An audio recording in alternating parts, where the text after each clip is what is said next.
न स्त्री स्वातंत्र में रहती।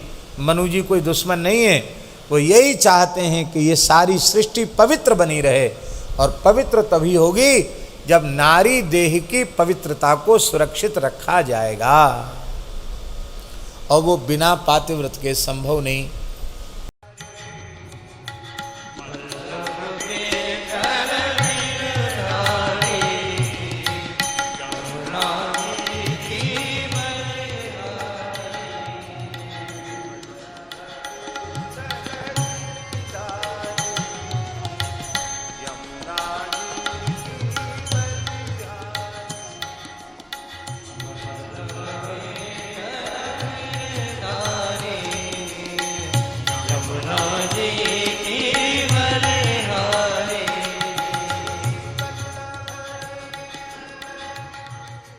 दो,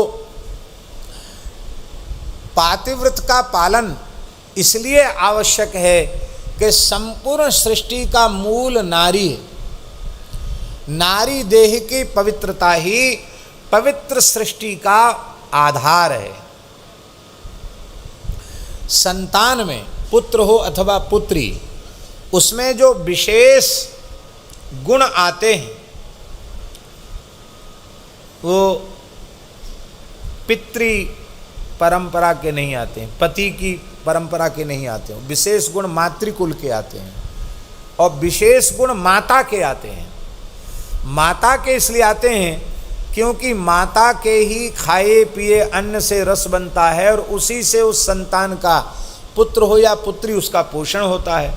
तो 9 महीने के गर्भ के काल में स्त्रियां जैसा चिंतन करती हैं, जैसा उनका चरित्र होता है, जैसा उनका विचार होता है, वैसी ही संतान होती है।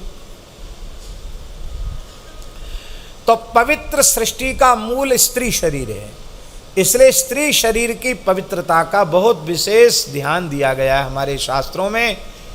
स्त्री को प्रतिबंधित नहीं किया गया कि न स्त्री स्वातंत्र में रहती। मनु जी कोई दुश्मन नहीं है, वो यही चाहते हैं कि ये सारी सृष्टि पवित्र बनी रहे, और पवित्र तभी होगी जब नारी देह की पवित्रता को सुरक्षित रखा जाएगा, और वो बिना पातिव्रत के संभव नहीं।